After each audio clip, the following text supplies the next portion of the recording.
is Galaxy News Hour Live. सरकारले made in Nepal र make in Nepal जस्ता नारालाई खुबै प्रचार गर्ने गर्छ।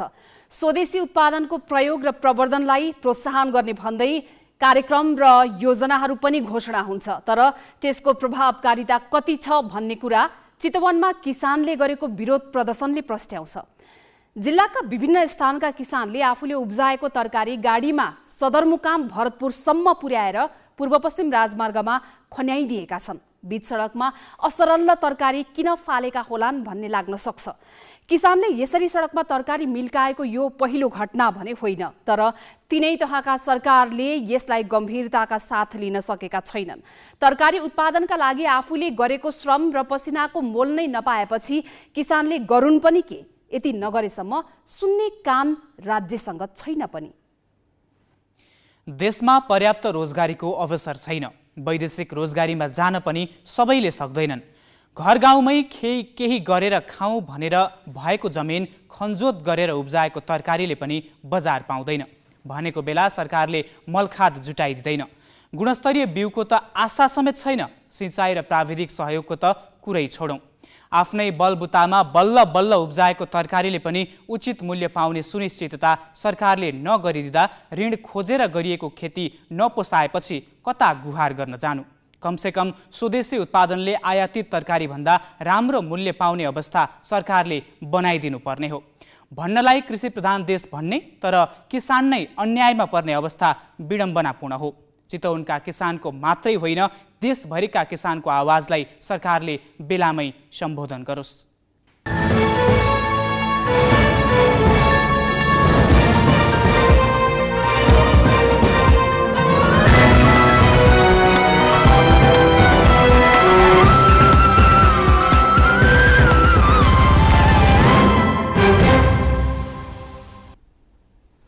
नमस्कार, यो हो गैलेक्सी न्यूज आवर। अब हेडलाइन्स।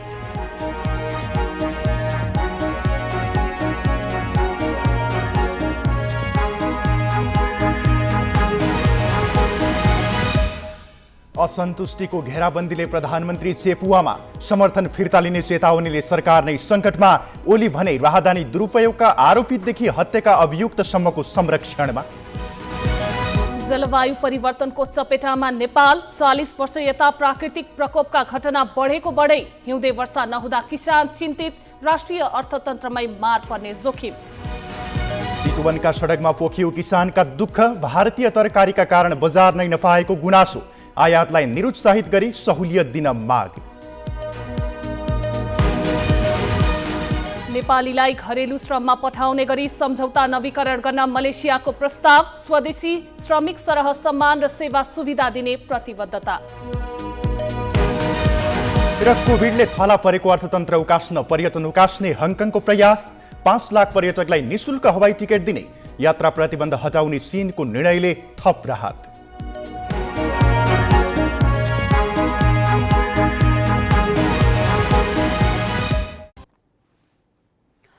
अघिल्लो वर्ष यति बेलासम्म देशभर 60 मिलिलिटर पानी परेको थियो। यस वर्ष हालसम्म 7 मिलिलिटर मात्रै पानी परेको छ। उच्च पहाडी र हिमाली क्षेत्रमा पछिल्लो वर्ष जस्तो हिमपात भएको छैन। सुदूरपश्चिम र कर्णालीमा पानी परे पनि मध्य र पूर्व भागमा पानी पर्न सकेको छैन। वरिष्ठ मौसमविद वरुण पौडेलका अनुसार तत्काल पानी पर्ने संकेत पनि छैन। हिउँदियाम चाहिँ अलि सुक्खा जस्तै भयो होइन। नर्मली हाम्रो हिउँदियाम भन्नाले डिसेम्बर, जनवरी, फेब्रुअरी यो 3टा महिनालाई मानिन्छ। डिसेम्बर, जनवरी सकिसकेको अवस्था छ। आज पनि फेब्रुअरीको लास्टको चाहिँ अब 3 तारिक भइसक्यो होइन। त्यसले गर्दाखेरि अहिलेसम्म हेर्दाखेरि चाहिँ गत वर्षभन्दा धेरै नै कम भयो। गत वर्षभन्दा धेरै नै कम भयो र औसतभन्दा पनि कम वर्षा भयो। धेरै स्थानहरूमा चाहिँ लगभग 0 रेनफल छ। रेनफल वर्षा नै भएको छैन। अहिलेसम्म आउँदाखेरि गत वर्षको मात्रै तुलना गर्दाखेरि हाम्रो 60 मिलिमिटर वर्षा भएको थियो गत वर्ष चाहिँ, र यो वर्ष चाहिँ 7.9 मिलिमिटरसम्म वर्षा भएको छ देशभरि चाहिँ। भन्दाखेरि यो चाहिँ एकदम कम वर्षा हो है। त्यसमा हुनाले अलिकति सुक्खा जस्तै भयो, ड्राई भयो यो वर्ष चाहिँ। र त्यसले गर्दाखेरि गत वर्ष चाहिँ यस्तो सिस्टमहरू प्रणाली जुन पानी पर्ने भन्छौँ हामी होइन, पश्चिमबाहिर ल्याउने न्यूनचापीय प्रणाली, त्यो चाहिँ धेरै मात्रामा आएको थियो। अलिकति शक्तिशाली पनि थियो, जुन चाहिँ जलवाष्पयुक्त थियो है। यो वर्ष चाहिँ अलिक सुक्खा खालको आयो होइन। यो चाहिँ पश्चिमतिरबाट आउनुपर्ने हुन्छ, अलिक टाढा टाढाबाट आउँछ यसको जलवाष्प चाहिँ। अनि उपल्लो वायुमण्डल हुँदै आउने गर्दाखेरि यो वर्ष चाहिँ अहिले सुक्खा भयो। त्यसमा पनि अब सुदूरपश्चिम र कर्णाली प्रदेशमा चाहिँ केही स्थानमा चाहिँ वर्षा पनि भयो है। उच्च हिमाली भूभागमा हिमपात पनि भएको छ, कतिपय स्थानमा भारी हिमपात पनि भयो। तर गण्डकी प्रदेशको उच्च हिमाली भूभागमा पनि केही स्थानमा चाहिँ अन्नपूर्ण क्षेत्रमा पनि हिमपात भयो। त्यो बाहेक चाहिँ मध्य र पूर्वका उच्च हिमाली अथवा पहाडी भूभागमा पनि धेरै नै सुक्खा भएको अवस्था छ। फाटफुट कतै हिमपात भए पनि हिमाली भूभागमा मध्य र पूर्वको त्यो बाहेक चाहिँ कहीँ पनि वर्षा भएन। अहिलेसम्म चाहिँ एकदम न्यून वर्षाकै उसमा छ। तत्कालै यो जाडोमा चाहिँ वर्षा आउने खालको देखिँदैन, किनभने 2-3वटा सिस्टम आयो, त्यो चाहिँ पश्चिमतिर रोक्यो। अब हुन त हामी अहिले नै अब 15-20 दिनको फोरकास्ट त गर्दैनौँ होइन। टेन्टेटिभ एक हप्ता हेर्दाखेरि अहिले पनि वर्षा आउने खालको त्यस्तो सिग्निफिकेन्ट केही पनि देखिँदैन।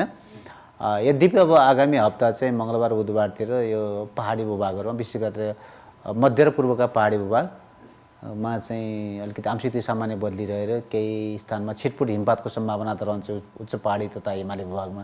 त्यो बाहेक चाहिँ त्यस्तो झरी टाइपको अथवा भिज्ने खालको ठुलो चाहिँ मौसमी फेरबदल हुने खालको देखिँदैन अझै पनि। यसमा चाहिँ खासै चाहिँ पानी पर्ने बादलहरू कहीँबाट पनि आएको छैन। अलमोस्ट पहाड तराई क्षेत्रमा सफा देखिन्छ। यद्यपि हिमाल क्षेत्रमा चाहिँ अलिअलि यो हिउँहरू देखिएको मात्र स्नोफल, त्यो पुरानो चाहिँ हिम हो यो चाहिँ आइसहरू। त्यो बाहेक चाहिँ मौसम सबैतिर सफा रहेको अवस्था छ। र अहिले तत्कालै यताबाट सिस्टमहरू आउने क्रममा चाहिँ अहिले तत्कालै चाहिँ 2-4 दिन यता ठुलो प्रणाली पानी पर्ने प्रणाली केही पनि देखिँदैन। अलमोस्ट यही खालकै चाहिँ रहन्छ। अब बिहान बेलुका चिसो, दिउँसो घाम नै लाग्ने देखिएको छ। मौसमी केन्द्रहरू छन् भनौँ न, पश्चिमदेखि पूर्वसम्म यो डडेलधुरा, दिपायल, धनगढी, यो चाहिँ दिउँसोको अधिकतम तापक्रम, यसले चाहिँ न्यूनतम तापक्रम, यो चाहिँ वर्षा सबैतिर 0 छ भनेको यसले चाहिँ 0 रेनफल देखाउँछ। वर्षा कहीँ पनि भएको छैन अहिलेसम्म हेर्दा यो हप्तामा चाहिँ। र तापक्रमको कुरा गर्दाखेरि अलिकति तराईमा चाहिँ बिस्तारै तापक्रम बढ्दै गएको अवस्था छ। इभन काठमाडौँमा पनि 22, हिजो 24 थियो। अलिकति क्लाउड हिजो बादल भएको हुनाले अलिकति केही घटेको छ। यद्यपि बिहान र यो दिउँसोको तापक्रम चाहिँ केही वृद्धि हुँदै गएको छ। बरु बिस्तारै अब गर्मी हुन्छ कि भन्ने खालको भएको छ। तर त्यस्तो वर्षा हुने तुरुन्तै त्यस्तो छाँटकाँट केही पनि देखिएको छैन। लामो समयदेखिको खडेरीले सबैभन्दा बढी किसानलाई चिन्तित बनाएको छ। पानी नपर्दा हिउँदे बाली फस्टाउन सकेको छैन। कतिपय जिल्लाका किसानले बाली लगाउन समेत पाएका छैनन्। हिउँदभर वर्षा नभएपछि जमिन मुनिको पानीबाट सिँचाइ गरेका किसान रोग तथा किराको प्रकोप हुन सक्ने चिन्तामा छन्। बर्दियाको गुलरिया नगरपालिकाका किसान रामदास चौधरीले करिब 1 बिघा जग्गामा मकै लगाएका छन्। लामो समयको खडेरीले उत्पादन घट्ने चिन्ताले उनलाई सताएको छ। गत वर्ष 65 क्विन्टल मकै भित्र्याएका उनले यसपटक निकै कम फल्ने अनुमान गरिसकेका छन्। पम्पसेट भएकाले जमिन मुनिको पानीबाट मकैमा सिँचाइ त गर्छन्, तर महँगो डिजेल हालेर पटक पटक पम्पसेट चलाउनु पर्दा लागत आकाशिने चिन्ता उत्तिकै छ। आकाशे पानी नपर्दा बाली नालीलाई रोग तथा किराबाट बचाउन पनि मुस्किल पर्ने उनको अनुभव छ। यो साल पानी नपरेर अब हाम्रो मकै पनि सुध्रिया छैन होइन, किरा लाग्ने समस्या आइरहेछ। अब हामीले बोरिङबाट सिँचाइ गर्छौँ, त्यो बोरिङबाट सिँचाइ गर्दाखेरि हामीलाई चाहिँ धेरै खर्च बढ्न जान्छ। त्यसैमा अब हाम्रो बाली चाहिँ उत्पादन त गर्छौँ तर महँगोमा बेच्न सक्दैनौँ, भने जस्तो दाम सोचे जस्तो मूल्य पाउँदैनौँ। पानी नपर्दा कतिपय किसानले बाली नै लगाउन पाएका छैनन्। सिँचाइ सुविधा नभएका ठाउँमा आकाशबाट पानी पर्ने आशामा लगाएको बाली सुक्न थालेको छ। प्युठानका किसान पनि लामो समयको खडेरीले उत्पादनमा ठुलो ह्रास आउने चिन्तामा छन्। पानी नपर्दा हेर्नुहोस्, यहाँ समस्या त एकदम समस्या भयो नि। यहाँ पानीको एकदम जरुरी छ। उसमा के भन्छन् हिउँदे खेतीमा अब जुन त्यो अलिअलि निस्किया थिए टुसा तिनी पनि सुकेर जान लाए। अब यस्तै छ हेर्नु समस्या। यहाँ पानी नहुनाले धेरै समस्या चाहिँ छ। हिउँदको मौसममा पानी नपर्दा किसानले लगाएको प्याज सुकेको छ, गहुँ पहेँलिएको छ भने मकै फस्टाउन सकेको छैन। अलैँची र अन्य नगदे बालीको उत्पादन पनि घट्ने किसानको अनुमान छ। पानी भन्ने कुरो त महत्त्वपूर्ण चिज हो। पानी पेर त केही पनि अब हुन सक्दैन। त्यसो भएको हुनाले अब नगदे बालीलाई त असर त परि नै रहेको छ। अलैँचीलाई ठुलो असर परेको छ। त्यसपछि अरूलाई पनि अब असरै परेको छ भने माटै सुकिसक्यो होइन, अरू नगदे बालीलाई पनि धेरै असर परिसकेको छ। यस्तै मौसम हो भने त घट्ने त स्वाभाविक भइयो नि हजुर सर। पानी नपरेपछि रोग तथा किराको प्रकोप पनि बढ्ने भएमा छन् किसान। किसानले हिउँदमा गहुँ, तोरी, आलु, कोदो लगायतका बाली लगाउने गर्छन्। पानी नपरेको तथा हिमपात नभएका कारण उच्च पहाडी तथा हिमाली भेगका किसानले त बाली नै लगाउन पाएका छैनन्। एक साता अघि सुदूरपश्चिम र कर्णाली प्रदेशका केही जिल्लामा सामान्य हिमपात र वर्षा भए पनि अन्य जिल्ला खडेरीको चपेटामा छन्। बर्दियाबाट ऋषिराम वाग्ले, प्युठानबाट राजेश जीसी र खोटाङबाट दमन राईको रिपोर्ट। यसपालि हिउँदमा पानी नै परेन, तर यसै वर्ष वर्षायाममा भने अर्बौंको कृषिबाली नोक्सानी हुने गरी बाढी पहिरो गयो। जलवायु परिवर्तनको असर नेपालको कृषि क्षेत्रमा कसरी परिरहेको छ भनेर ग्यालेक्सी संवाददाता अमृत केसीले कृषि विभागका निर्देशक समेत रहिसकेका नेपाल सरकारका पूर्व सचिव डिलिराम शर्मालाई प्रश्न गरेका छन्। समयमा पानी पर्नुपर्ने हो र किसानहरूले चाहिँ लगाएका अन्न बालीहरूमा र अरू बालीहरूमा जसले पानीको कारणले गर्दाखेरि उत्पादन वृद्धि हुनुपर्ने हो त्यो बेलामा चाहिँ पानी पर्न सकिरहेको छैन। यो नै एकदम राम्रो उदाहरण हो जलवायु परिवर्तनको नेपालमा। तराई र शीतलहरी छ र तराईको प्रमुख क्रप भनेको अहिले बाली भनेको मकै, गहुँ, तोरी र तरकारी हो। अब गहुँलाई पनि पानी चाहिन्छ, हरेकलाई पानी नभइकन चाहिँ उत्पादन वृद्धि हुन सक्दैन। एक त पानी नभएर उत्पादनमा त्यसै कम हुने भयो, अर्को चाहिँ रोग किराले गर्दाखेरि पनि त्यसलाई चाहिँ फेरि अझै चाहिँ बढी उत्पादनलाई अलिकति हरास गर्ने भयो भनेपछि अर्को चाहिँ हिमालतिरको कुरा गर्नुहुन्छ भने हिमालमा के छ भने अहिले अब त्यहाँको प्रमुख क्रप भनेको चाहिँ अहिले आलु, मकै, उवा, जसलाई हिउँ नपरिकन हुँदैन है, र अहिले हिउँ परिरहेको छैन। र आलु लगाउन त मान्छेहरूले अहिले त्यहाँका किसानहरूले चाहिँ हिउँ कहिले पर्छ भनेर पर्खिरहेको अवस्था पनि छ अहिले। र अरू क्रपमा चाहिँ अब जस्तै एप्पलमा पनि तपाईँको फ्रुटको कुरा गर्नुहुन्छ भने तपाईँको एप्पलमा पनि चाहिँ हिउँ चाहिँ पर्न जरुरी छ कि, किनभने त्यसलाई चिस्यान जति चाहिनुपर्ने हो त्यो चिस्यान पुग्नुपर्ने हुन्छ, अन्यथा भोलि चाहिँ उत्पादनमा त्यसले हरास पुर्याउँछ। त्यसले गर्दा पनि तपाईँको चाहिँ त्यहाँनिर हिउँ नपर्नेको कारणले गर्दा अब यी क्रपहरूमा पनि अब उत्पादनमा चाहिँ ठुलो हरास हुने चाहिँ सम्भावना चाहिँ देखिएको छ। गएको वर्षायाममा अत्याधिक वर्षापछि आएको बाढी पहिरोमा परेर 118 जनाको ज्यान गयो। डुबानका कारण 14 अर्बको बाली नाली मात्रै नष्ट भयो। वर्षामा चाहिने भन्दा बढी पानी पर्ने क्रम हरेक वर्ष बढ्दो छ, तर हिउँदमा किसानलाई आवश्यक पर्ने पानी नपर्दा कृषिमा आधारित अर्थतन्त्र अर्को मारमा पर्ने चिन्ता थपिएको छ। हिमाल, पहाड र तराई मिश्रित भूभाग भएको मुलुकमा जलवायु परिवर्तनको असर देखिन थालेको छ, जसको असर झनै डरलाग्दो हुने विज्ञहरूको चेतावनी छ। देशकै चर्चित पर्यटकीय नगरी पोखराको आकर्षण भनेको माछापुच्छ्रे हिमाल हो। फेवातालमा टलक्क टल्किने हिउँले भरिएको माछापुच्छ्रे हिमालको छायाले जो कोहीलाई मोहित बनाउँछ, जसलाई हेर्न आउने पर्यटकले देशको अर्थतन्त्रमा ठूलो योगदान पुर्याइरहेका छन्। तर फेवातालको यही आकर्षण अहिले पहिले जस्तो छैन। हिउँले भरिएको माछापुच्छ्रेमा घाम पर्दा देखिने सेताम्म हिमाल अहिले रित्तो र फुस्रो देखिने गरेको छ। यसले पोखराको सुन्दरतामा जति रास ल्याएको छ त्योभन्दा बढी जलवायु परिवर्तनको सन्देश दिइरहेको बुझ्न सकिन्छ। हिउँले भरिएको माछापुच्छ्रे रित्तनुले मात्र होइन, यसै साल मनासलु हिमाल क्षेत्रमा गएको हिम पहिरोले समेत नेपाल जलवायु परिवर्तनको चपेटामा नराम्रोसँग परिरहेको सङ्केत गरेको छ। अग्ला हिमालमा हिम पहिरो अनि पहाडमा बाढी पहिरोले वर्षेनी ठूलो धनजनको क्षति गरिरहेको छ। तराईमा बाढीले वार्षिक ठूलो क्षेत्रफल जमिन डुबानमा पार्ने गरेको छ।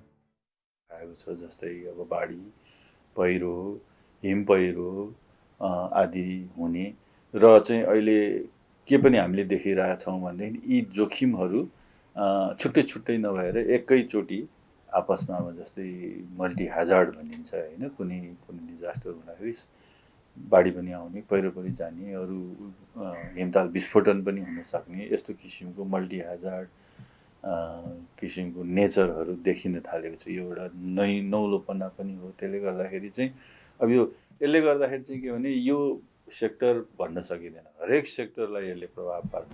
विश्व बैंकले गरेको एक अध्ययनका अनुसार विगत 40 वर्ष यता देशमा प्राकृतिक प्रकोपका घटना निकै बढेका छन्। विगत एक दशकको तुलनामा आगामी दशकमा यस्ता घटना दोब्बरले बढ्ने विश्व बैंकको प्रक्षेपण छ।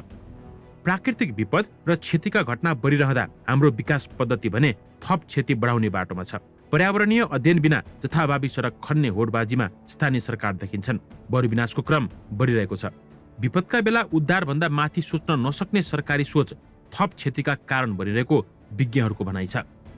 विकासका निर्माणका कामहरूमा चाहिँ नि अब जलवायु परिवर्तनले ल्याउने क्षतिलाई कसरी यसले कम गर्न सक्छ भन्ने किसिमले अगाडि जानु पर्यो। होइन कि बाटो पनि बनाउन जाने, सिँचाइ पनि बनाउन जाने भन्दाखेरि फेरि यहाँ क्षति गर्छ। अब आउने क्षति कति हुनसक्छ त्यसको आकलन गरिकन अनि तपाईँको विकास निर्माण कामहरू गर्नु पर्यो। तर हामी ठ्याक्क अपोजिट गरिरहेछौँ। डाँडा पाखा खन्या छौँ, पाखा भत्काएको छौँ होइन, खोलाको किनारमा हामी इन्क्रोच गरेकै छौँ। अनि अहिले हिउँदमा त पानी छैन नभएकोले ठिकै जस्तो पनि लाग्छ। जाडो कम भयो झन् राम्रै भयो, खर्चै कम भयो, हिटरै बाल्नु परेन होइन। तर अबको 2 महिनापछि त पानी आउँछ नि, त्यो भयङ्कर आउन सक्छ, त्यो भयानक हुनसक्छ। त्यतिखेर हामीलाई के असर गर्छ र हामीले बनाएको चिजहरू कतिको डिगो होला भन्ने कुरा चाहिँ त्यो सोच्न थाल्नुपर्ने चाहिँ अवस्था आइसक्यो। अब बढ्दो तापमानका कारण हिमाल पग्लिरहने, त्यसले पहाडका नदीनालामा बाढी पहिरो आइरहने अनि तराईका समथर मैदान डुबानमा परिरहने समस्या बढेको र अझै बढ्ने चेतावनी विज्ञहरूको छ। यससँग जुझ्न कमजोर तयारी र लापरवाहपूर्ण व्यवहारले देशको भावी यात्रा थप कष्टपूर्ण बन्ने देखिन्छ। यसबारे तिनै तहका सरकार, नीति निर्माता र हामी नागरिक पनि गम्भीर नबन्ने हो भने थप सङ्कट भोग्न तयार हुनुपर्ने पक्का छ। क्यामेरामा अजय हाकोजु र रविन्द्र श्रेष्ठका साथमा पवन पौडेल, ग्यालेक्सी फोके, काठमाडौँ।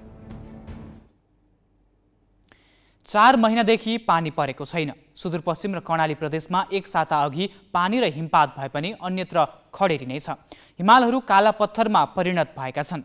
यसले कृषि उत्पादनदेखि पर्यावरणसम्मै नकारात्मक प्रभाव पार्ने देखिन्छ। अब केही न्यूज संक्षेपमा। मध्य प्रदेशका मुख्यमन्त्री सरोज कुमार यादवले 6 मन्त्री र 3 राज्यमन्त्री थपेर मन्त्री परिषद विस्तार गरेका छन्। मुख्यमन्त्री यादवले एमालेबाट 3, जनता समाजवादी पार्टीबाट 2 र जनमत पार्टीबाट 1 जना मन्त्री थपेका हुन्। यस्तै तिनै पार्टीबाट 1 जना राज्यमन्त्री बनाइएको छ। गृह तथा सञ्चार मन्त्रालयको जिम्मा एमालेका शत्रुघ्न प्रसाद सिंहले पाएका छन्। नवनियुक्त मन्त्री र राज्यमन्त्रीले आज पद तथा गोपनीयताको शपथ लिएका छन्। माओवादी केन्द्रले भने 2 मन्त्रालय नपाएको भनी सरकारमा सहभागी हुन अस्वीकार गरेको छ। मुख्यमन्त्री यादवले माओवादी केन्द्रलाई उद्योग मन्त्रालय लिन प्रस्ताव गरेका थिए। माओवादीले नमानेपछि त्यो मन्त्रालय खाली छ। विस्तारपछि मन्त्री परिषद 13 सदस्यीय भएको छ। माघ 12 गते 4 सदस्यीय मन्त्री परिषद गठन भएको थियो। निर्वाचन आयोगले प्रतिनिधि सभा र प्रदेशसभा सदस्य चुनावका लागि विनियोजित मध्ये करिब 3 अर्ब रुपैयाँ फिर्ता गर्ने भएको छ। आयोगले राष्ट्रपति र उपराष्ट्रपतिको निर्वाचन तथा राष्ट्रिय सभा सदस्यको उपनिर्वाचनपछि सरकारलाई रकम फिर्ता गर्ने भएको हो। सरकारले मङ्सिर 4 गतेको निर्वाचनका लागि आयोगलाई 10 अर्ब रुपैयाँ विनियोजन गरेको थियो। निर्वाचनमा अहिलेसम्म 6 अर्ब 50 करोड 46 लाख रुपैयाँ खर्च भएको आयोगले जनाएको छ।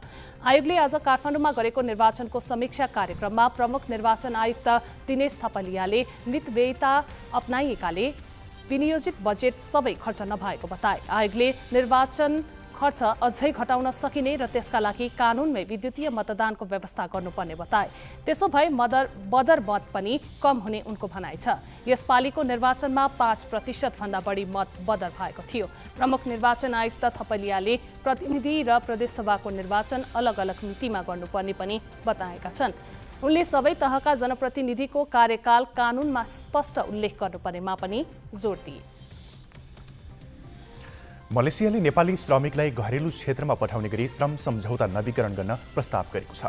श्रम रोजगार तथा सामाजिक सुरक्षा मन्त्री डोला प्रसाद अरियाल नेतृत्वको टोलीसँग आज काठमाडौँमा भएको द्विपक्षीय बैठकमा मलेसियाका गृहमन्त्री फुदिन नासुसन इजमाइलले श्रम सम्झौता नवीकरणको प्रस्ताव गरेका हुन्। नेपाल र मलेसिया बीच 2075 कार्तिक 11 श्रम सम्झौता भएको थियो, जसमा घरेलु श्रमिकको विषय उल्लेख छैन। मलेसियाको प्रस्ताव नेपालले स्वीकार गरेको छ। दुई देशको संयुक्त प्राविधिक समितिको बैठकमा यस विषयमा छलफल हुनेछ। समितिको बैठक 3 महिनाभित्र बस्ने भनिएको छ।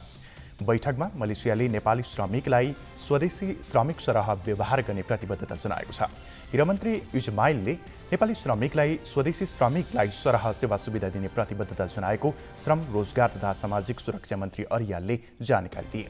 मलेसियामा अहिले 2,85,000 भन्दा बढी नेपाली श्रमिक छन्। बैठकमा नेपालले श्रमिक शून्य लागतमा जान पाउने सुनिश्चितताका लागि पहल गर्न आग्रह गरेको थियो।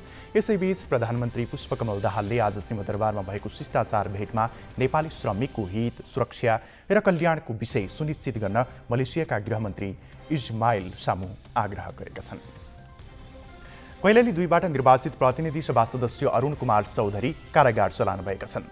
प्रहरीले जिल्ला अदालत कैलालीमा बुझाए लगत्तै नागरिक उन्मुक्ति पार्टीका सांसद चौधरी आज बिहान कारागार चलान भएका हुन्। 10 वर्ष अगाडि थारूहट आन्दोलनका क्रममा ट्र्याक्टरमा आगजनी गरेको अभियोगमा चौधरी सहितलाई दोषी ठहर गर्दै जिल्ला अदालतले 6 महिना कैदको सजाय सुनाएको थियो। यस्तै अदालतले पीडितलाई 8,18,000 रुपैयाँ उपलब्ध गराउन पनि भनेको थियो।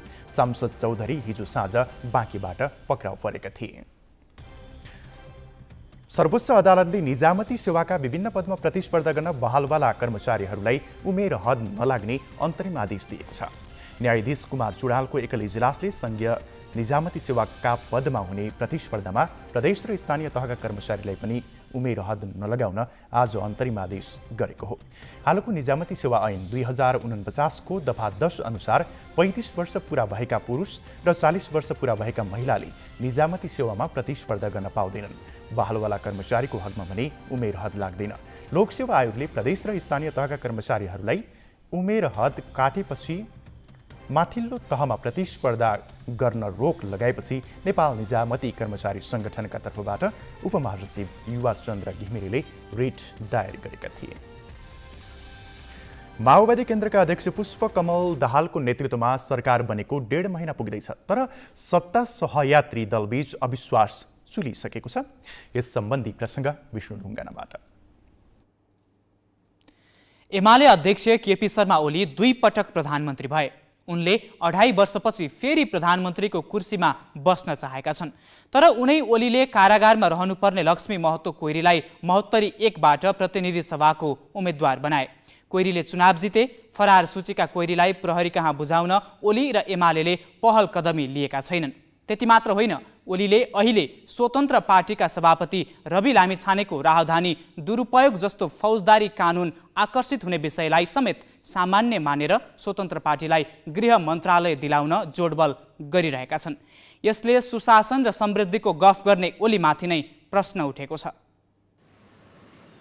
सर्वोच्च अदालतको माघ 13 को आदेशमा सबै पद गुमाएका लामिछानेले 15 गते नेपाली नागरिकता पुनः कायम गराए। त्यसपछि उनले गृह मन्त्रालयमा फर्किन बालुवाटारदेखि बालकोटसम्म दौडधुप गरे। तर प्रधानमन्त्री पुष्पकमल दाहालले मानेनन्। उनले पार्टीको आधिकारिक बैठकबाट अदालतको आदेशको पूर्ण पाठ नआएसम्म गृह मन्त्रालय आफैसँग राख्ने निर्णय गराए। यो निर्णय एमाले अध्यक्ष ओलीलाई चित्त बुझेको रहेनछ। उनले बिहिबार विराटनगर विमानस्थलमा सञ्चारकर्मीसँग कुरा गर्दै पूर्ण पाठ कण्ठ गर्ने हो र भनी प्रश्न गरे।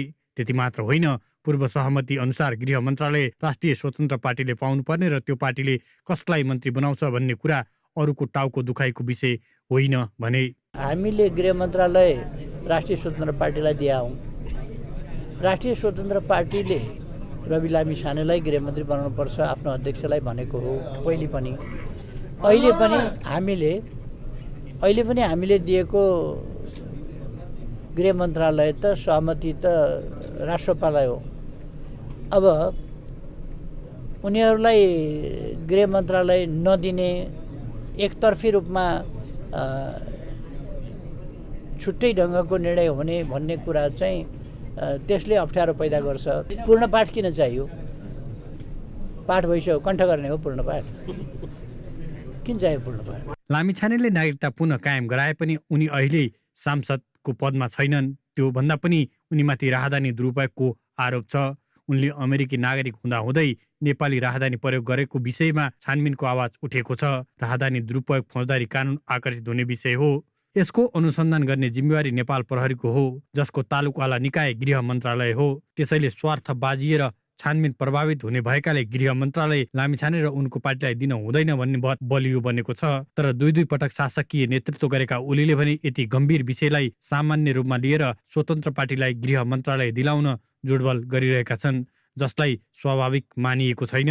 ओलीजीको यो धुर पसाई चाहिँ रवि लामिछानेजीको लागि मात्रै होइन कि आफ्ना स्वार्थहरू पनि त्यहाँ छन्।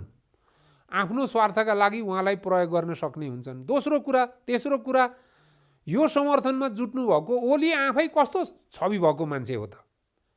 पार्टीमा उहाँदेखि बाहेक अरू कोही मान्छे छैनन्। धेरै कार्यकर्ता भएको एक्लो पार्टी जस्तो लाग्छ मलाई एमाले। अरू कुनै एमाले भित्रका विचारहरूको कुराको मतलब पनि छैन। ओली एमाले हो, एमाले ओली हो भने जस्तो स्थिति छ। त्यसो त ओली तिनै हुन् जसले मङ्सिर 4 को चुनावमा प्रहरीको फरार सूचीमा रहेका लक्ष्मी महतो कोइरीलाई महोत्तरी 1बाट प्रतिनिधि सभा सदस्यको उम्मेद्वार बनाए। कोइरीले चुनाव जिते।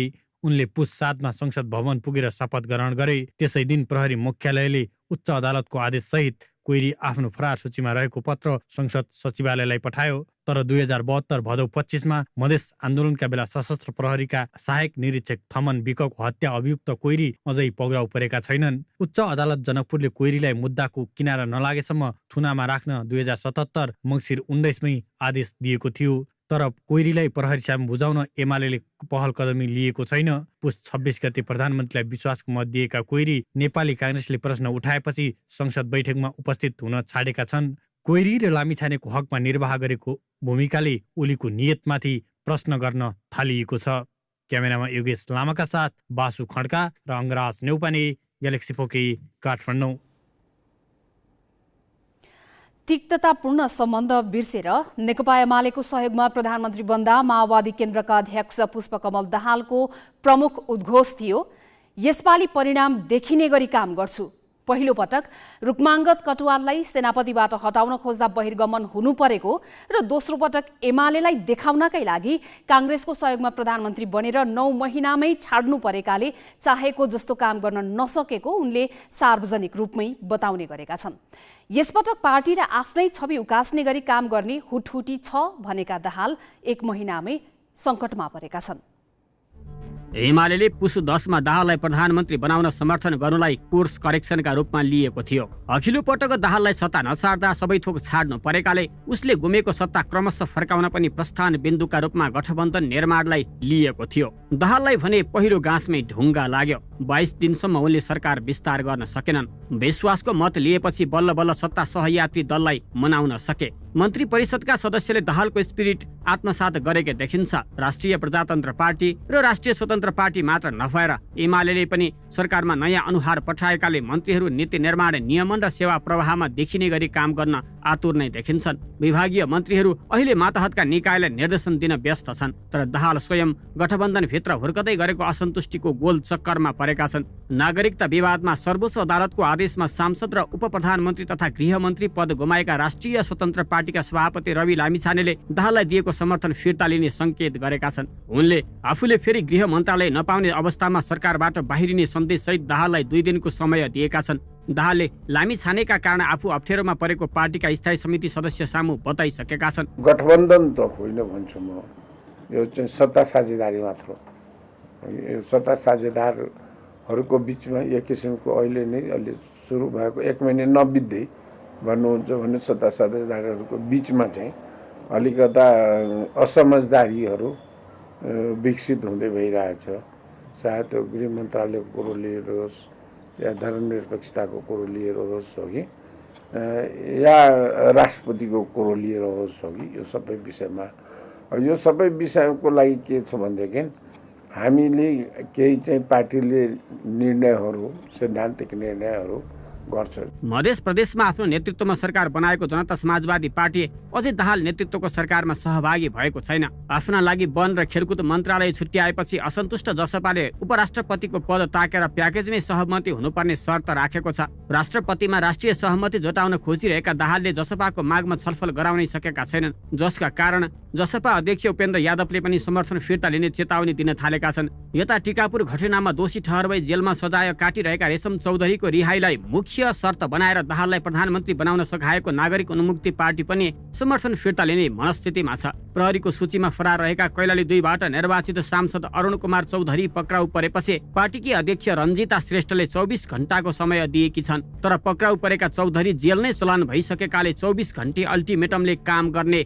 देखिँदैन। अझ मुख्य समस्या त गठबन्धनको मुख्य साझेदार दल एमालेको असन्तुष्टि हो। एमाले अध्यक्ष ओलीले प्रधानमन्त्री दाहालले आफैसँग राखेको गृह मन्त्रालय स्वतन्त्र पार्टीलाई दिन दबाब दिइरहेका छन्। साथै दाहालले राष्ट्रपतिमा राष्ट्रिय सहमति खोज्ने भने पनि ओलीले पुस 10 मा भएको भद्र सहमति अनुरूप राष्ट्रपति आफ्नो पार्टीले पाउनुपर्ने बताइरहेका छन्। राष्ट्रपति र गृह मन्त्रालयको विषयलाई लिएर एमाले जसरी सशङ्कित बनेको छ उसै गरी दाहाल पनि एमालेसँग ढुक्क छैनन्। राजनीतिक दलको विचारभन्दा बाहिर गएर त्यो स्टनबाजी जुन भइरहेछ राजनीतिक दलको, त्यो स्टनबाजी भनेको एजेन्डा विहीन राजनीतिमा को कारणले जसरी एजेन्डा विहीन भएर राजनीति सत्तामा पुग्छ, त्यो एजेन्डा विहीन सत्ता राजनीतिको कारणले चाहिँ अहिले जुन माओवादीले सहयोग पाइरहेको छैन भन्ने जुन सन्दर्भ छ त्यो भनेको यो 3टा कारणहरू भनेको एउटा चाहिँ तपाईँको यो व्यक्तिवादी राजनीति, अर्को दलीय राजनीति चाहिँ सिद्धान्त, विधि र विधानभन्दा बाहिर गएको, र तेस्रो सबैभन्दा महत्त्वपूर्ण कुरा चाहिँ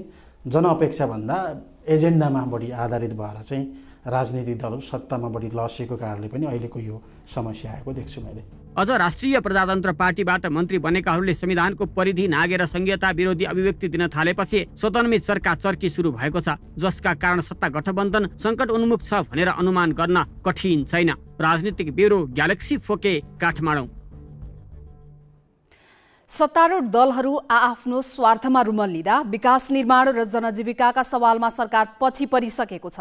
सत्तारूढ मध्येको ठूलो दल नेकपा एमालेका कारण देशको कार्यकारी भूमिकामा पुगेका पुष्पकमल दाहाल एमालेकै अध्यक्ष केपी ओलीको दबदबामा छन्। रासपा आफ्नै भुमरीमा फसे पनि त्यसको भार दाहालमाथि नै छ। राप्रपा आफ्नै तालमा डम्फु बजाइरहेको छ। यो घनचक्करबाट बाहिर निस्कन दाहाललाई सजिलो भने छैन। अब केही न्यूज संक्षेपमा। हङकङ र मकाउका नागरिकलाई चीन आवत जावतमा लगाइएको प्रतिबन्ध हटाइने भएको छ। हङकङ सरकारले विदेशी पर्यटकलाई आकर्षित गर्ने उद्देश्यले 5 लाख हवाई टिकट निशुल्क वितरण गर्ने घोषणा गरेको दोस्रो दिन चीनले प्रतिबन्ध हटाउने भएको हो। हङकङ र मकाउ राज्य परिषद कार्यालयका अनुसार सोमबार मध्यरातिदेखि निर्बाध रूपमा चीनबाट मकाउ र हङकङ तथा मकाउ र हङकङबाट चीन जान आउन पाइनेछ। कोरोना विरुद्ध खोप नलगाएका विदेशीले पनि हङकङमा प्रवेश गर्न पाउनेछन्। उनीहरूले क्वारेन्टिनमा बस्नुपर्ने छैन। कोभिडका कारण पछिल्ला 3 वर्षमा 27 अर्ब डलर गुमाई मन्दीतर्फ धकेलिएको हङकङलाई चीनको निर्णयले पुनः जीवन्त बनाउने अपेक्षा गरिएको छ। सबै प्रतिबन्ध हटाइए पनि मास्क भने अनिवार्य रूपमा लगाउनु पर्नेछ।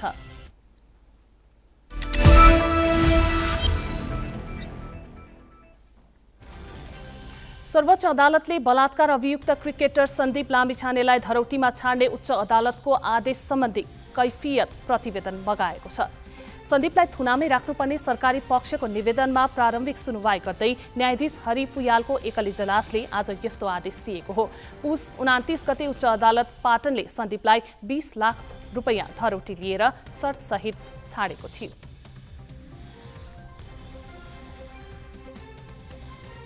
क्रिकेटर सन्दीप लामिछाने 5 महिनापछि मैदानमा फर्किएका छन्। नेपाल क्रिकेट संज्ञानले बन्द प्रशिक्षणमा समेट्ने निर्णय गरेको भोलिपल्ट आज सन्दीप टोलीका अन्य सदस्यसँगै त्रिवी मैदान कीर्तिपुर पुगे। उनले अरू खेलाडीसँगै प्रशिक्षण गरेका छन्।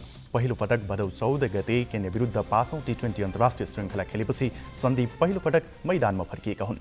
केन्यासँगको खेलपछि सिपिएल खेल्न वेस्ट इन्डिज गएका उनले आफूलाई बलात्कार गरेको भनेर एक किशोरीले नेपाल प्रहरीमा जाहेरी दिएपछि सिपिएल खेल्न पाएका थिएनन्। असोज तेस्रो साता नेपाल फर्किए लगत्तै प्रहरीले उनलाई नियन्त्रणमा लिएको थियो। करिब 3 महिना कारागारमा रहेका उनलाई पुस 29 गते 20 लाख रुपैयाँ धरौटीमा थुनामुक्त भएपछि क्यानले निलम्बन फुकुवा गर्दै राष्ट्रिय टोलीको बन्द प्रशिक्षणमा राख्ने निर्णय गरेको हो।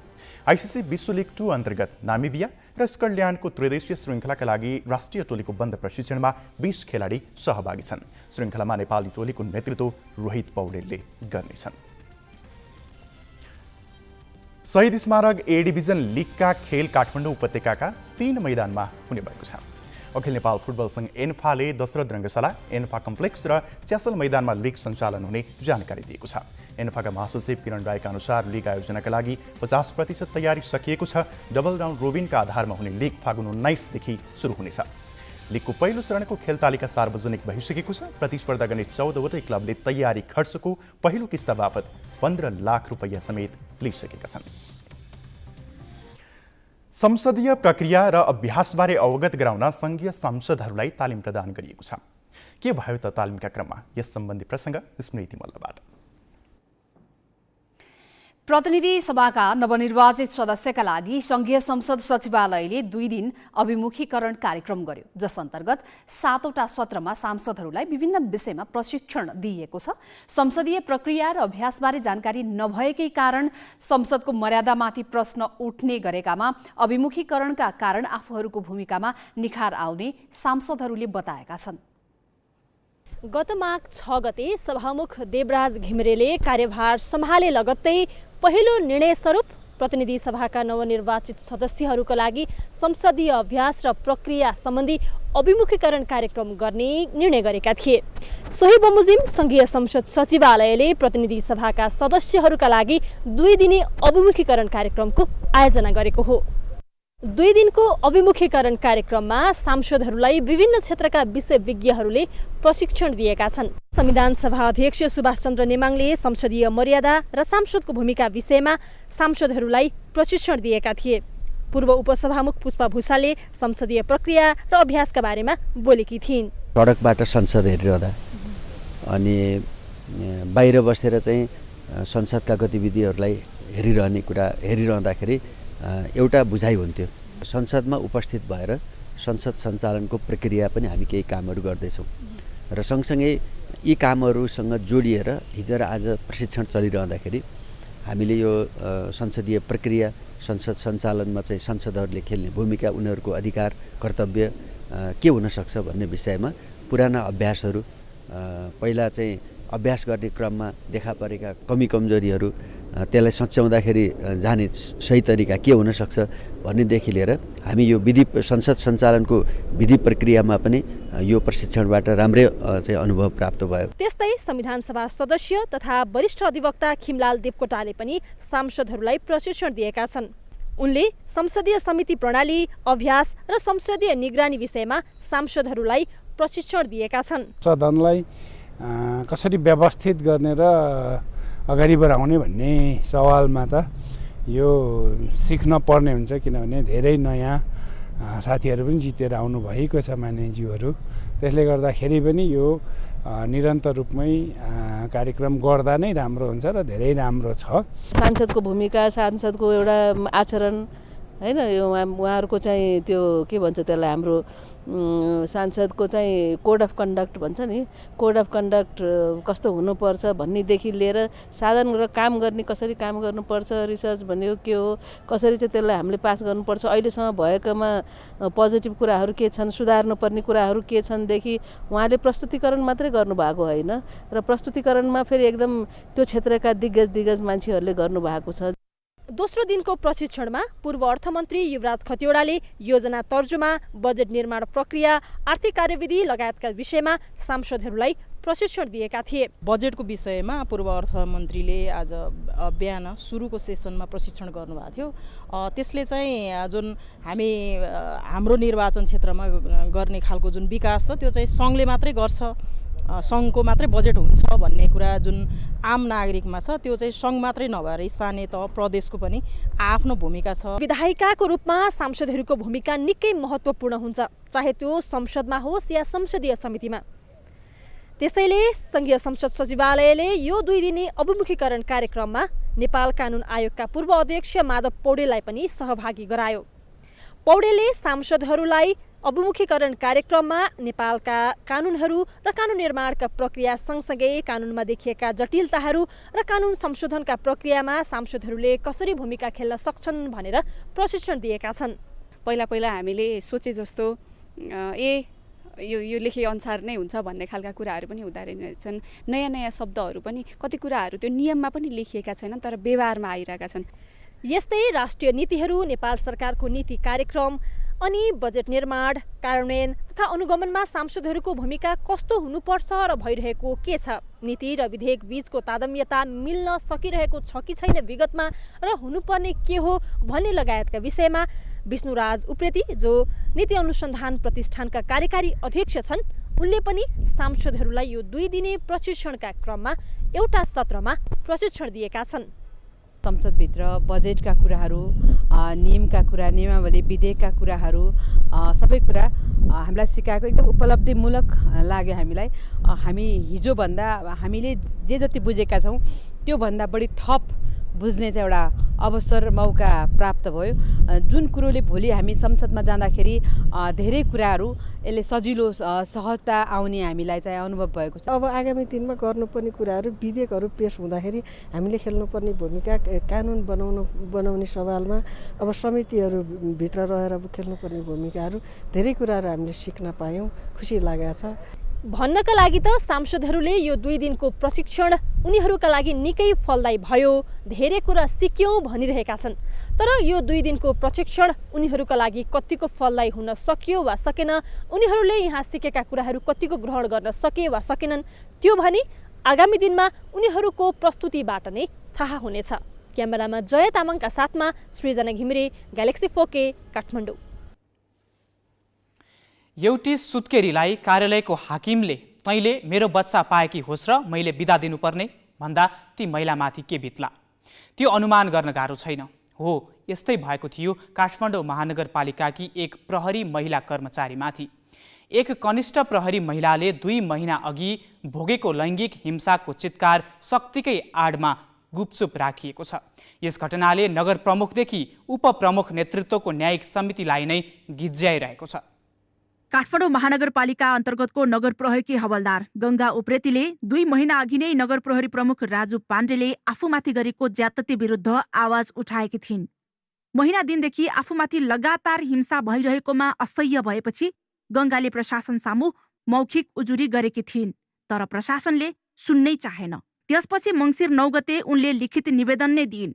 नगर प्रहरी प्रमुख पाण्डेले उनका श्रीमानलाई समेत अनेकन धम्की दिएको र कुटपिट समेत गरेको निवेदनमा खुलाएकी छन्। शल्यक्रिया मार्फत बच्चा जन्माएकी गंगाको स्वास्थ्य सामान्य हुन नसकेपछि थप बिदाका लागि अपिल गरेकी थिइन् एसपी पाण्डेसँग।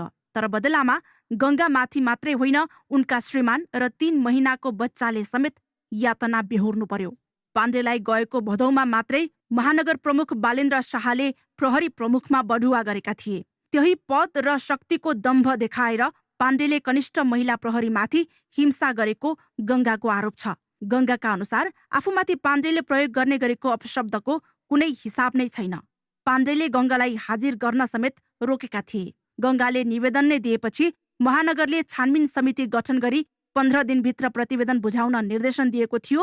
एक त समितिले निवेदन परेको 2 महिनापछि अर्थात् गत शुक्रबार मात्रै प्रशासन प्रमुखलाई प्रतिवेदन बुझायो। अर्को, प्रतिवेदन बुझाएको 1 साता भइसक्दा पनि महानगरले पाण्डेलाई कारबाही त के स्पष्टीकरण समेत सोधेको छैन। महानगरपालिकाको सामाजिक विकास विभागका प्रमुख गोपाल प्रसाद पोखरेलको संयोजकत्वमा गठित समितिले प्रतिवेदनमा के छ भन्ने समेत खुलाउन चाहेको छैन। समितिले अध्ययन गरेर प्रतिवेदन नै बुझाइसक्दा पनि महानगरका प्रवक्ता भने प्रतिवेदन हातमै नपरेको गैर जिम्मेवार जवाफ दिइरहेका छन्। हाम्रो राजु पाण्डेमाथि यो गंगा भन्ने चाहिँ हाम्रो चाहिँ प्रहरी हवलदार चाहिँ जुन उहाँहरू बिचको चाहिँ आरोप र प्रत्यारोप र एकले अर्काले आरोपित गरिएको कुराहरू पक्कै पनि थियो। त्यसमा चाहिँ अब काठमाडौँ महानगरपालिकाले एउटा चाहिँ उहाँहरू सम्बन्धी थप जाँचबुझ गर्नुको लागि एउटा समिति पनि बनाइएको छ र त्यो समितिले प्रतिवेदन नदिएसम्म अब हामीले यसो भन्न त पाएन र प्रतिवेदन आइसकेपछि हामी यसमा थप छलफल चाहिँ गर्न सक्छौँ। हरेक स्थानीय तहमा संविधानको धारा 217 अनुरूप गाउँपालिका तथा नगर उपप्रमुखको नेतृत्वमा न्यायिक समिति गठन गरिएको हुन्छ। स्थानीय स्तरमा भएका विवाद तथा समस्यालाई छिटो र निष्पक्ष निराकरण गर्ने अधिकार समितिलाई हुन्छ। तर महानगरकी उपप्रमुख सुनिता डङ्गोल नेतृत्वको न्यायिक समितिले पनि यो विषयलाई गुपचुप नै राखेको छ। संघीय राजधानीमै एउटी कनिष्ठ प्रहरी महिलामाथि भएको अत्याचार लुकाएर दोषीलाई संरक्षण गर्ने प्रयास हुनु उदेक लाग्दो छ। यसले नगर प्रमुख शाह र उपप्रमुख डङ्गोलको असंवेदनशीलता पनि देखाएको छ। यो प्रवृत्तिको विरुद्ध सबै बोल्नुपर्छ, उपमेयर होस् अथवा मेयर होस्, किनभने उहाँहरूको घोषणापत्र हेर्नुभयो भने उहाँहरू प्रष्ट रूपले चाहिँ लैङ्गिक समानताको कुरा गर्नुभएको छ र लैङ्गिक समानता त्यति बेला मात्रै हुन्छ जब महिलाहरूमाथि चाहिँ हिंसा हुँदैन। तर काठमाडौँ जस्तो ठाउँमा एकदमै शक्तिशाली निकायमा उहाँहरू अरूलाई न्याय दिने ठाउँको व्यक्तिहरू स्वयं चाहिँ हिंसामा पर्दाखेरि जुन रूपले त्यो मुद्दा चाहिँ उठान हुनुपर्ने त्यो रूपले चाहिँ देखिएन कि र काठमाडौँको यो अवस्था छ भने दूरदराज गाउँको के अवस्था होला। महिला हिंसाका आरोपित पाण्डेलाई निलम्बन गरेर छानबिन गर्नु त कता हो कता। महानगरले गत मङ्सिर 29 गतेको स्थापना दिवसमा उनैलाई पुरस्कृत गर्यो। तर गंगालाई हाजिर गराउने प्रशासन विभागका प्रमुखलाई भने कारबाही स्वरूप सरुवा गरियो। लैङ्गिक हिंसाका पीडकलाई कारबाहीको दायरामा ल्याउनुको साटो पुरस्कृत गर्ने, तर पीडकको पक्षमा रहेकालाई कारबाही गर्नु कत्तिको न्यायसङ्गत हो। देशैभरि प्रसिद्धि कमाएका महानगर नेतृत्वमाथि प्रश्न ठडिएको छ। क्यामेरामा जय तामाङका साथमा शिखा श्रेष्ठ, ग्यालेक्सी 4K, काठमाडौँ।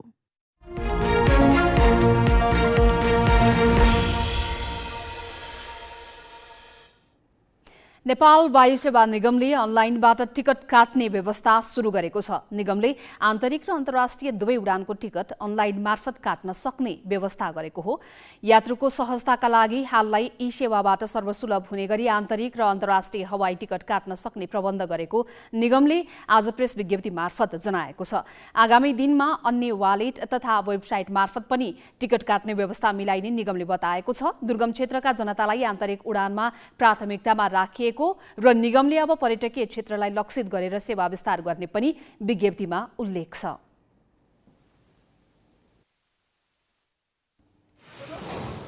करिब 60 लाख मानिस बस्ने केन्द्रीय राजधानी काठमाडौँसँग जोडिएको र सडक सुविधा भएको जिल्ला चितवनका किसान आफूले उत्पादन गरेको तरकारी नबिकेपछि सडकमा निस्किएका छन्। उचित मूल्य नपाएको आक्रोशमा चितवनका किसान सडकमै तरकारी फालेर विरोधमा उत्रिएका हुन्। भारतीय तरकारी का कारण आफ्नो उत्पादन नबिकेको र बिक्री भइहाले पनि निकै न्यून मात्र मूल्य पाएको उनीहरूको गुनासो छ। चितवनका विभिन्न क्षेत्रका किसानले सदरमुकाम भरतपुर आएर शुक्रबार दिउँसो पूर्व पश्चिम राजमार्गमा तरकारी फालेका हुन्।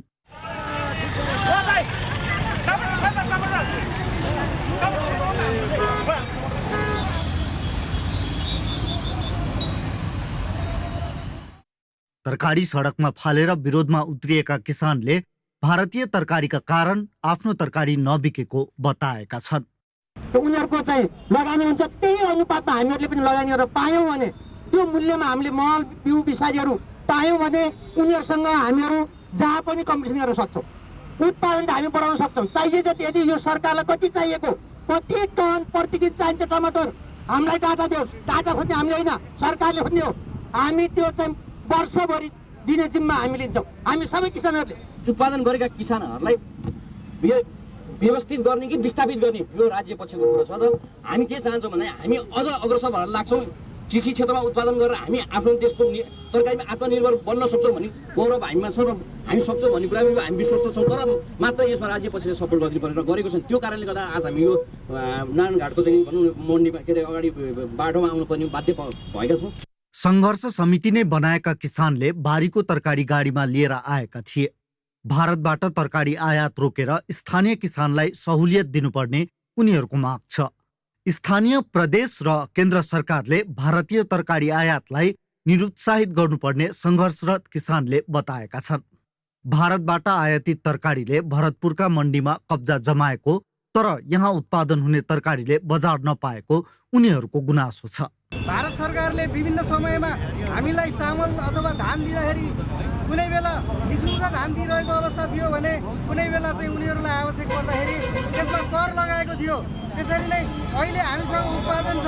उत्पादन भएका तरकारीहरू यहाँ हुँदाहुँदै भारतबाट ल्याउने जुन कुचेष्टा भयो त्यसको लागि त्यहाँ कर बढाइदिनको लागि हामीले अनुरोध गरेका छौँ। आजको यो कार्यक्रमको पहिलो उद्देश्य भनेको नै भारतबाट आउने तरकारी जन्य चिजहरूलाई कर भन्सारमा कर लगाउने व्यवस्था गरियोस् भन्ने हाम्रो पहिलो माग छ। वास्तविक किसानसम्म सरकारी अनुदान नपुग्दा स्वदेशी तरकारी भारतीय भन्दा केही महँगो पर्छ। उपभोक्ताले स्वदेशी विदेशी भन्दा पनि सस्तो तरकारी नै रोज्छन्। त्यसमाथि तिनै तहका सरकारसँग आन्तरिक उत्पादनलाई प्रवर्धन गर्ने नीति नै छैन। सरकारले कोल्ड स्टोर समेत बनाएर किसानलाई सहयोग गरेको छैन। तर खुल्ला र प्रतिस्पर्धी बजारमा आफ्ना उत्पादनको ग्रेडिङ, प्याकेजिङ र बजारीकरणमा किसानले स्वयं पनि ध्यान दिन जरुरी छ। ग्यालेक्सी फोकेका लागि चितवनबाट हिरालाल आचार्यको रिपोर्ट। हामी ग्यालेक्सी न्यूज आवरको अन्त्यमा छौं। जाँदा जाँदै हेडलाइन्स।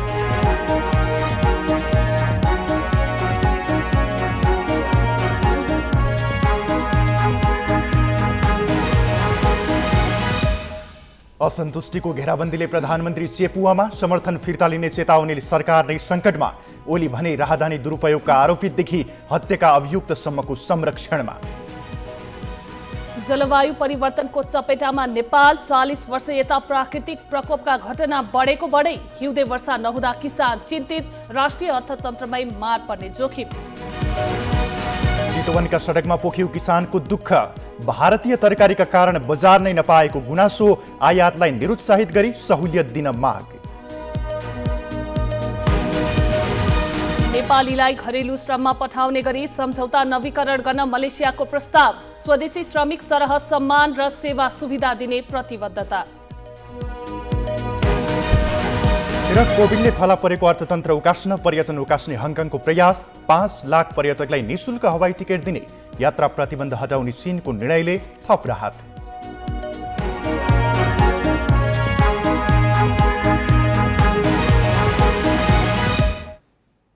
आजलाई ग्यालेक्सी न्यूज आवर सकियो। नमस्ते।